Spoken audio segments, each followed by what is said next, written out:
মধ্যপ্রাচ্যের উত্তপ্ত বালুপ্রান্তরে এখন কিছুটা নীরবতা, তবে এই নীরবতা যেন এক ভয়ঙ্কর ঝড়ের পূর্বাভাস। ইরান ও ইসরায়েলের মধ্যকার উত্তেজনা নতুন কিছু নয়, তবে 2025 সালের এই সাম্প্রতিক সংঘাতে তা পরিণত হয়েছে সরাসরি সামরিক লড়াইয়ে। আজ আমরা বিশ্লেষণ করব এই সংঘাতের পেছনের কারণ, ফলাফল এবং ভবিষ্যৎ আশঙ্কা। ইসরায়েলের দাবি করে যে ইরান গোপনে পারমাণবিক অস্ত্র তৈরির চেষ্টা করছে, যা ইসরায়েলের অস্তিত্বের জন্য সরাসরি হুমকি।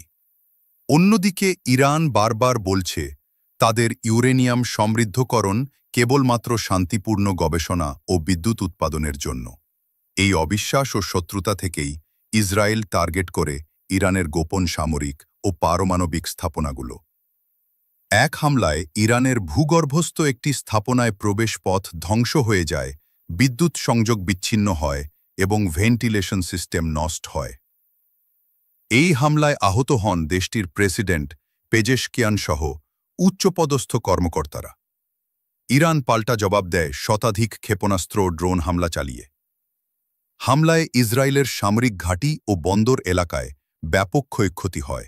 এতেই শেষ নয়, যুক্তরাষ্ট্র সরাসরি হামলা চালায় ইরানের 3টি পারমাণবিক স্থাপনায়, যেখানে ইরানের দাবি তাদের কোনো পারমাণবিক সরঞ্জাম ছিল না। বিশ্লেষকরা বলছেন এ লড়াই শুধু দুই দেশের সীমিত সংঘাত নয়, এটি গোটা মধ্যপ্রাচ্যের শক্তির ভারসাম্য ও আন্তর্জাতিক রাজনীতির জটিল খেলায় রূপ নিচ্ছে। এখন প্রশ্ন, এই সংঘাত কি বড় ধরনের সংঘাতের দিকে এগোচ্ছে?